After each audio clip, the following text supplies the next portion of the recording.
Hello, my name's Daniel Holtgen. I work for the Council of Europe, and I have the great honor and pleasure to host a panel here today on environment, climate change, and human rights.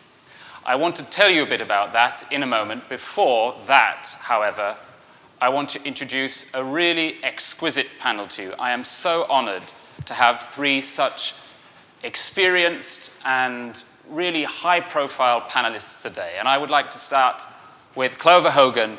Clover is what I would call a global citizen. She was born in Australia. She worked and studied in Indonesia. She lives in London today. And she is exquisite in a way because she spent half of her life saving this planet. And she does this by talking to young people, encouraging young people to throw away their inhibitions and their angst and work for a better future.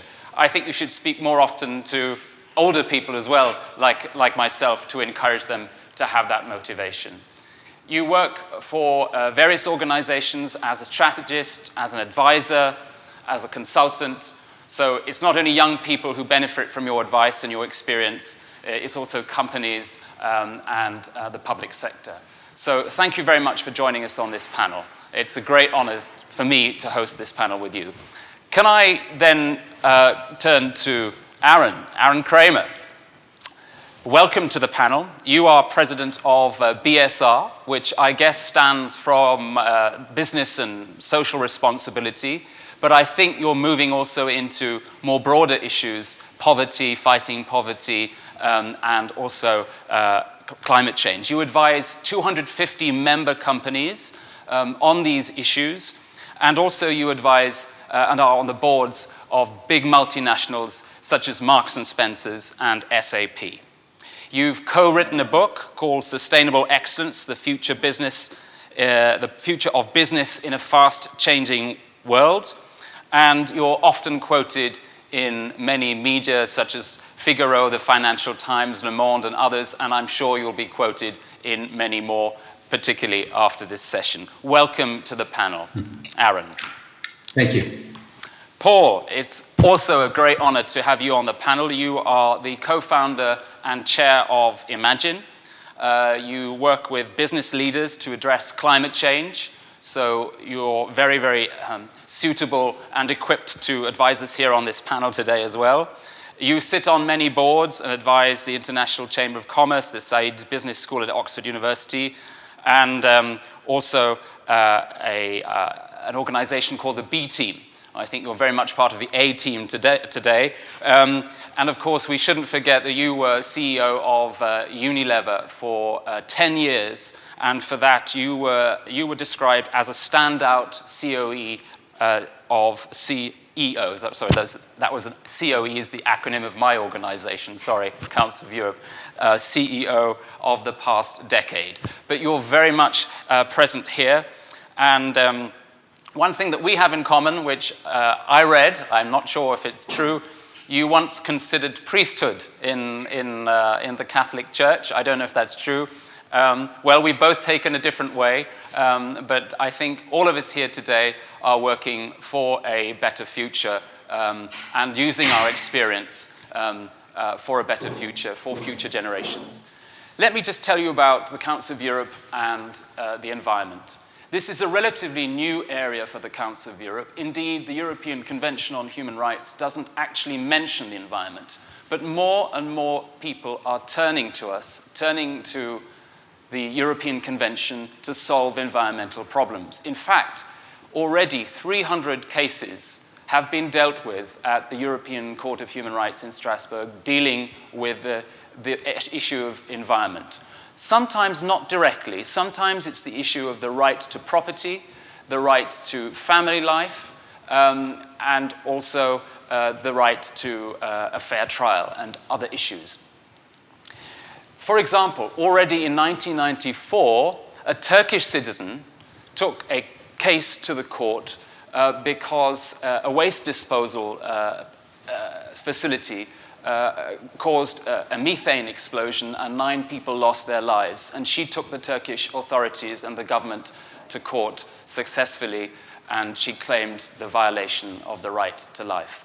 But more recently, what is very interesting is not only individuals taking their case to our court, but the member states themselves having to change their legislation because their governments have been taken to national courts with the European Convention in mind and as a background. So you probably all know the case of the Netherlands, which has now changed its climate objectives because it was taken to its Supreme Court on the basis of the European Convention on Human Rights. So human rights and the environment are connected today. The question is, how can we address this as individuals? So I would like, if I may, to start with a question to you, Clover. You have spent a lot of time working with young people in particular, trying to get rid of their angst, their inhibitions, and turning that helplessness into something active. Now, we're all faced at the moment with a completely different crisis, the pandemic. Do you think we can turn people's justified, perhaps, fear that they have into something more positive, to look beyond the pandemic or to help overcome it? I think some of your work is related to the mental state of mind when we are faced with crises. How do you think we can improve that situation in the face of the pandemic? Absolutely. So the climate crisis is the symptom of broken systems. From the clothes I'm wearing to the food in my fridge or how I got here from London. And so the change that is required is at that system level. There is no hope in another 10 years of incremental change. Now, the bedrock of these broken systems is a system of capitalism based on limitless growth with finite resources entrenched in a centuries-long history of the oppression of marginalized communities of color, of women, of indigenous people, the custodians of our land. And it's also based on a millennia-long history of the commodification of nature, valuing the tree not for its ecosystem services and the oxygen that enables us to breathe, but for the table it provides or the palm oil going into one of our chocolate bars. Now, ecological crises, of which the pandemic is one, the pandemic was caused by this exploitation of nature, show us not just how broken these very systems are, but how fragile and how ripe for disruption.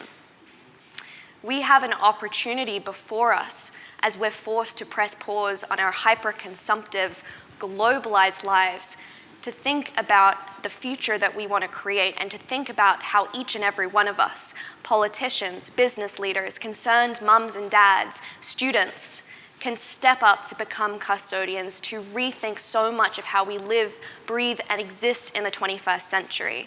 And I believe that one of the most underutilized and one of the most powerful tools that we have is that of mindset.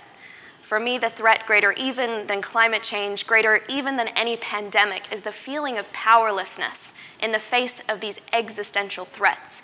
Fear is an incredible motivator when it relates to an immediate threat. For our ancestors, a saber-toothed tiger leaping at us from the bush, or for us, for me in London, someone on an e-scooter swerving onto the sidewalk. But fear, in the context of an existential challenge, like climate change, like a pandemic, fear breeds apathy. It breeds nihilism. It breeds the belief that we are too small to make a difference and that the system is too broken to create meaningful change. And that is why I believe that one of the most powerful things that we can do is begin to rewrite the stories that we hold to be true about the world and about our role in it, and shift from this place, as you said, of anxiety to real agency. That's fascinating. Thank you very much. Thank you. Can I talk to you, Aaron, turn to you? I have a question to you. You've worked with governments and international organizations, with businesses in tackling climate change. How do you think you could work, or how could these entities work to promote fundamental rights. Is that the same kind of issue? I mean, freedom of speech, freedom to go out and demonstrate, because we are seeing, as our Secretary General said earlier on, some erosion of our fundamental rights. Is that something that concerns businesses as well as climate change? Does it interact? What's your view on this? Thank you, Daniel, and I'm sorry I can't be with you in person. Speaking from the United States, let me start by saying that our democracy here is undergoing an existential test right now. And I don't know if any of you were up at 4 a.m. in Athens to watch our presidential debate, but I fear that democratic norms and institutions and processes are facing a very substantial challenge. This is something that Europeans know all too well from the tragic history of the 20th century. We cannot take democracy for granted, and there is absolutely a role for business to play, and a role that business, in my view, must play to help reinforce the very foundational element of our societies. Our societies cannot thrive in a place where democracy recedes, and no business can either. So this is one of our additional challenges, in addition to climate, in addition to COVID, in addition to the erosion of human rights. I think for businesses, it's time to think about how they can help create 21st century social contracts that reinforce democratic principles, ensure that the private sector and capitalism is aligned towards social benefit and not just the privatization of benefit, ensure that people can have the livelihoods that they need to thrive, ensure that businesses have access to the kinds of capabilities and talents that they need to thrive, and then also take on 21st century challenges that were never part of the social contract previously. How do we transition to a net zero carbon economy in a way that ensures that people are not left behind? And of course, as Clover said, marginalized communities, including racial minorities and also women, are disproportionately at risk from climate change. So we have to build a net zero economy that ensures that all can participate. And then we have to think about technologies. How can we bring new technologies to market, capture the amazing opportunities they present, while also ensuring that human rights are protected? I'll close with a brief story. I came to BFR 25 years ago tomorrow to start a human rights program. At that point in corporate America, there was one person with the word human rights on a business card. Today, I think we've seen hundreds, if not thousands of companies embrace the human rights agenda, and we need to reinforce that and advance that at a time when all of these systemic changes are flowing together to create the need to make sure that all of our rights are protected, and that's the only way we can thrive. Thank you very much for that response, and I would like directly to turn to you, Paul. We've spoken a lot about how governments have responded to the pandemic, and our Secretary General was speaking about multilateral cooperation. In fact, some people have been missing multilateral cooperation. States have been having very different responses, perhaps not very coordinated. Where do you think there is a possibility for proper multilateral cooperation in fighting the pandemic, but also in climate change? Where do you see the deficits, and where would you like to see more and better multilateral cooperation on the pandemic and on the climate change? And again, the same question, do you see any links between the two?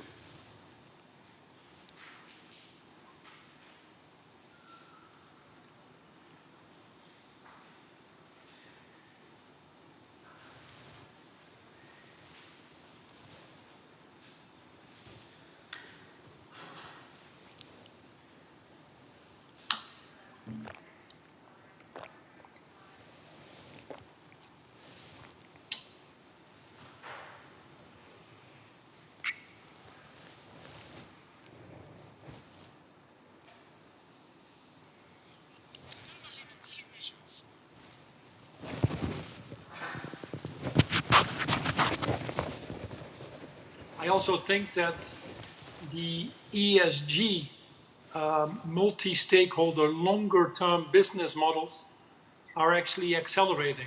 The crisis has shown that companies that operate under the more responsible models, taking care of multiple stakeholders, are not surprisingly also the ones that do better during the crisis. Better engaged employees, less pressures, if you want to, better relationships with their suppliers.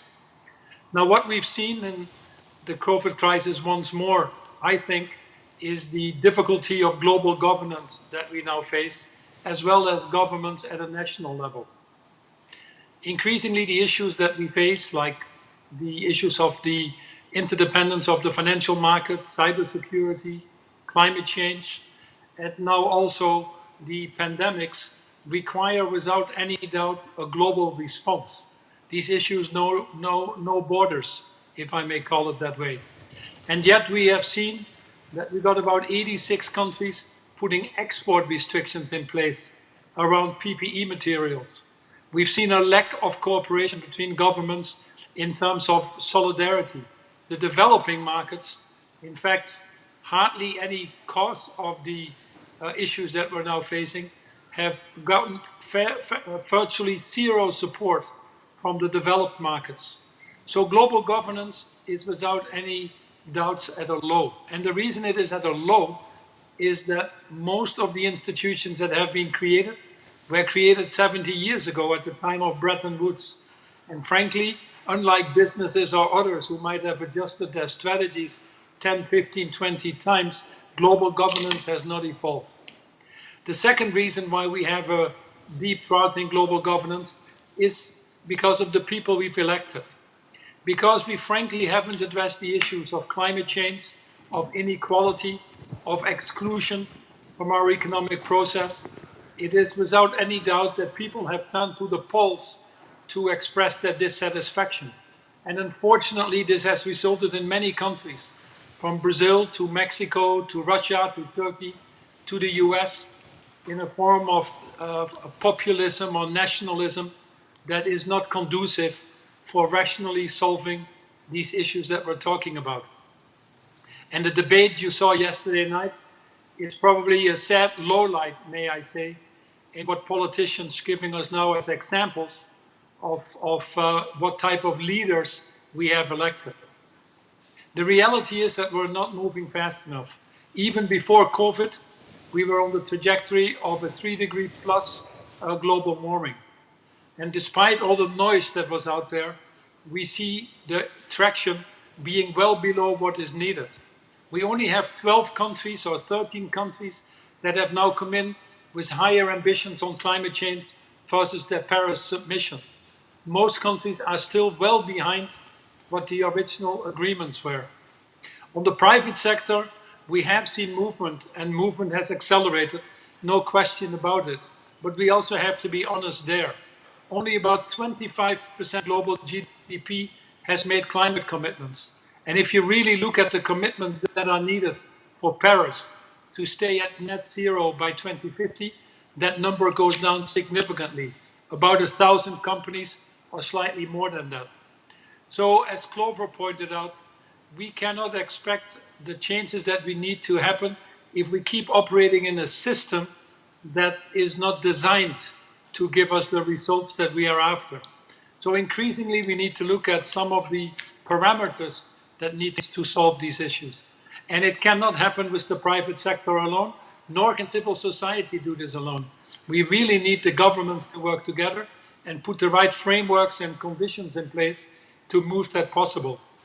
The first thing would be, for example, a financial market that needs to be focused on the longer term, so that businesses get the space to address these issues. Currently, many businesses will simply complain that they don't get the space to work on these multi-stakeholder models. The second thing we need to do is start to measure different things. If we only measure the return on financial capital, this is what we get. Maximizing shareholder return has only brought us so far. And frankly, that's not what we want, we're discovering. 90% of people don't like this form of capitalism. So we need to move to a system where we also measure environmental and social capital. call it a national well-being or happiness index. And governments are starting to look at that. The third thing is that we need to force the broader cooperation. The issues that we are talking about today on this panel are of such magnitude that none of them can do this alone. So business, civil society, and the government need to get together to attack these issues. Not only putting new frameworks in place around the long-termism or different ways of accounting, but also aggressively putting the policies in place to ensure that we have a green recovery. Then the biggest issue of social injustice is not only the victims that we see currently, it is the wave of unemployment that is coming, that is disproportionately going to affect once more the young, the women, and the vulnerable, just as we've seen in the first wave of COVID. And it requires all of us to look at a recovery that actually generates the right jobs, more resilient jobs, better paying jobs, more respected jobs. And it happens to be that a conversion to a green economy by taking care of our biodiversity, retrofitting buildings, moving to mobility systems, investing in education and R&D, all these things give us a better return on investment and create the right jobs of the future, not the jobs of the past. Unfortunately, my final sentence, of the $12 trillion that governments now collectively have spent, mainly in Europe and the US, to stabilize this economy, not even to rescue it or come out of it, only a very minor percentage of that spending has gone to greening the economy. And in fact, we are spending double the amount of support behind the old fossil fuel industries than we do with the new. We missed the boat during the financial crisis in 2007, 2008.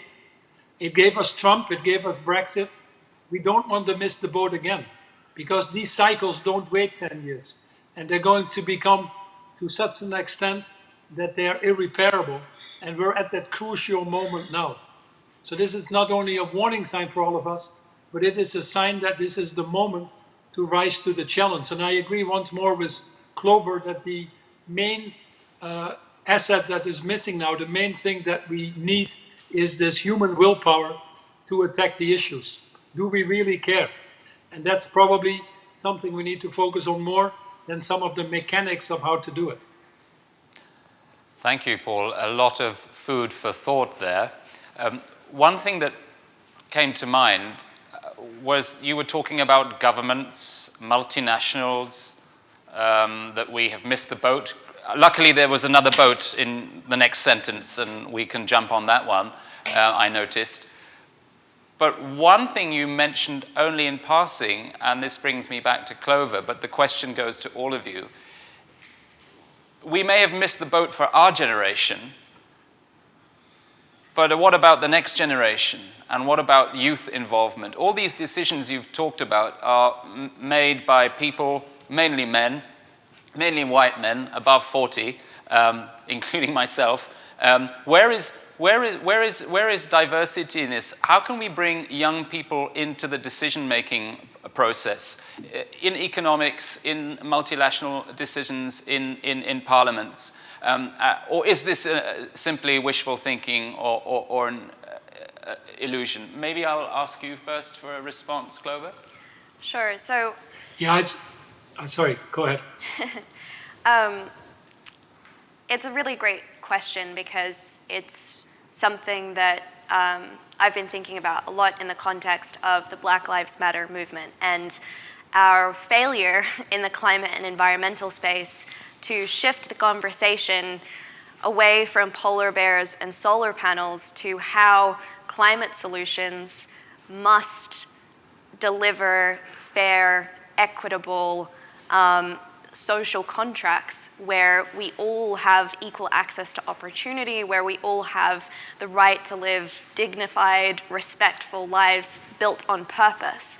And we need to become much better at shifting conversations from closed-door rooms to involve and center the very people who are experiencing these impacts firsthand. I come from a bubble of privilege, and while I might have the opportunity to speak in air-conditioned rooms about climate change, there are young people on the front lines of this movement whose livelihoods are at stake, whose homes are getting swept away by rising sea levels, whose food systems are collapsing. And until we deliver solutions that are inclusive and that position the very stakeholders in the center of these conversations, all of our proposed solutions are going to be linear in the context of exponential challenges. So it's critical that we come at this from the question of who isn't in the room and how can we get them there. And in terms of the role of intergenerational exchange, I feel with the Youth Strikes for Climate, there's been a bit of a breakdown in communication, and there has been a lot of othering and a lot of blame getting thrown around. And I've worked with a lot of adults who kind of point the finger at young people and say, well, you don't know what you're talking about, you don't understand how complex this is, and lots of young people pointing the finger and saying, well, you're the reason we're in this situation. And ultimately, our conversations need to shift beyond that point to appreciate that actually we can deliver these solutions when we bring together the energy of young people with the knowledge of experience. But that will only be made possible when the people in existing positions of power choose to give up that power, and that's difficult. Power does not naturally give itself up, and yet we must reduce power to the smallest unit possible so that more people, marginalized communities, can come into the center of this conversation and be supported to deliver on the solutions. Thank you very much. Aaron. Yeah, I mean, in addition to generational justice, which is incredibly important, there's a very practical way that this is influencing how the world is changing. One of the reasons that some of the oil and gas companies have begun to move on climate change more decisively is because they recognize that they can no longer attract the best and the brightest. They simply won't have an employee base if they don't join the 21st century and contribute what's needed in a very profound way on climate. It's very unlikely that Amazon would have moved on climate without a very public display from its employees, and mostly its younger employees, to demand quite publicly that the company adopt an approach that was compatible with what we need to do on climate. I'll flatter Paul a bit, and I know that when he was the CEO of Unilever, Unilever would appear in various lists of the most desirable places to work amongst Gen X and Millennial and Gen Z, or Gen Z and Millennials, because of the company's commitment to sustainability. And it was seen, Unilever's been seen as a cool place to work because of that commitment. So businesses have to understand that the talent, 21st century talent, expects that we take on these big social issues, not least climate change. And without that, the pool of talent will not be available, and no company can possibly survive or thrive without that. Thank you. Paul. You know, the issue of the young is terribly important, but there is a bigger issue that is coming out with COVID as well, and that is the issue of exclusion of too many people. A world where too many people feel they're not participating or be excluded ultimately rebels against itself. And what COVID has shown is the discrimination that is happening between many different things. The developing countries I talked about, the generational difference you mentioned, the communities difference of indigenous people versus others which have disproportionately been affected, the differences between ethnic classes we've talked about, the difference in gender. What this has done is brought to the foreground that this world is functioning for increasingly fewer people at the expense of others. We now have a small group of 500 people that own $6 trillion. The top 4 people own over $500 billion, and we know them by name. And since January, their combined wealth has gone up 700 billion, whilst the rest of the world is suffering. These increasingly smaller islands of prosperity in these oceans of poverty are not going to work. So the essence of the Sustainable Development Goals is to leave no one behind. The essence of that is total inclusion. We cannot make things work if we don't first and foremost put the people we serve in the middle and respect in the process that we find solutions for the people on the ground, not for the few that again will work very hard to make the current system stick as it works for them. So the young have a special role to play because it happens to be that 50% of the world population is below 35 years old. They happen to be 100% tomorrow. It's also that they're paying the biggest brunt of this crisis. In the unemployment I talked about, 90% have not been able to go to school. And many of the suffering, again, falls under especially girls or the younger age. Not least to talk about the enormous level of debt that will again be carried forward to future generations.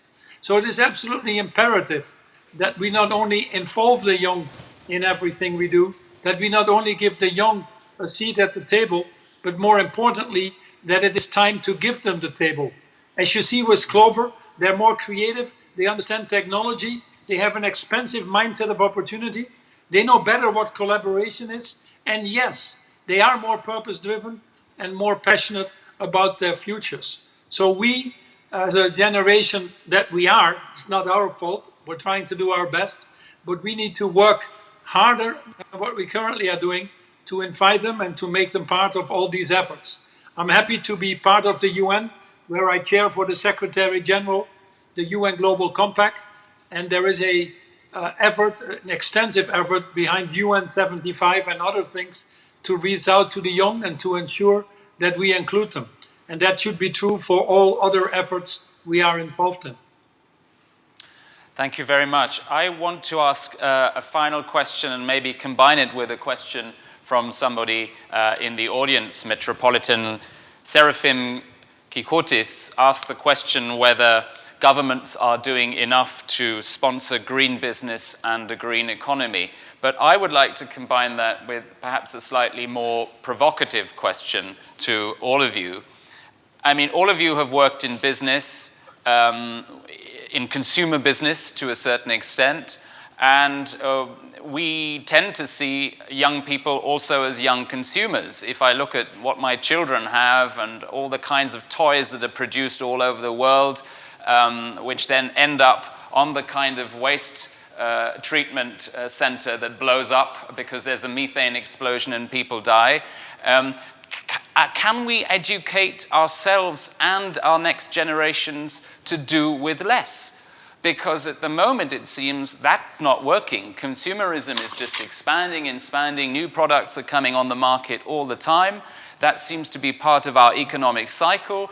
If something is broke, you buy something new. Things break more frequently. This is consumerism. It hasn't stopped, and the young generation is taking part in this. So I think the provocative question is, you know, you're motivating us for a better future, to do more for the environment, but are you prepared to lead a simpler life and not to take part in this consumerism? I'll turn to you, Clover, first. Okay, so one of my great frustrations is when we equate an individual's moral contribution to climate change to the business leader whose decisions about their value chain, about the products they put out into the world, equate many millions of individuals. And this is a narrative that has largely been co-opted by big companies to put the onus on the consumer, to put the onus on the individual. Now, 71% of emissions come from 100 companies, right? And even in the context of COVID, when we have pressed pause, the reduction in emissions is kind of negligible when we look at the targets that we're setting out to limit degrees of warming to 1.5 degrees Celsius. So I think we need to break out of this conversation around how we can perhaps shop more sustainably or be a little bit more conscious. I think those decisions are super important to reinforce positive values, represent as a young consumer the brands that you want to align yourself with and the brands that you care about. But otherwise, these decisions need to be made at that level. Now, one of the things that really helped me shift out of the kind of us versus them mentality that I myself held before I started working with business leaders as an environmentalist, was recognizing the universality of the stories of powerlessness. I began to realize that the stories I was hearing from 8-year-olds in the classroom, I was also hearing from business leaders of being too small to make a difference, of the system being too broken to create meaningful change, of it being too difficult to change the status quo. We need to flip that on its head, and we need to, each and every one of us, take responsibility with the privilege and power and opportunity that we are granted to step up, to deliver the solutions, and to paint a picture of the world that we all know is possible. Thank you so much. Gentlemen, I have to give the final, and I have just given the final word to the lady today. We have no more time left. Thank you for an inspirational panel today, to all of you, wherever you are. And thank you, Clover, for being with us here in the audience. Thank you very much for listening to us, and see you soon. Thank you. Thank you.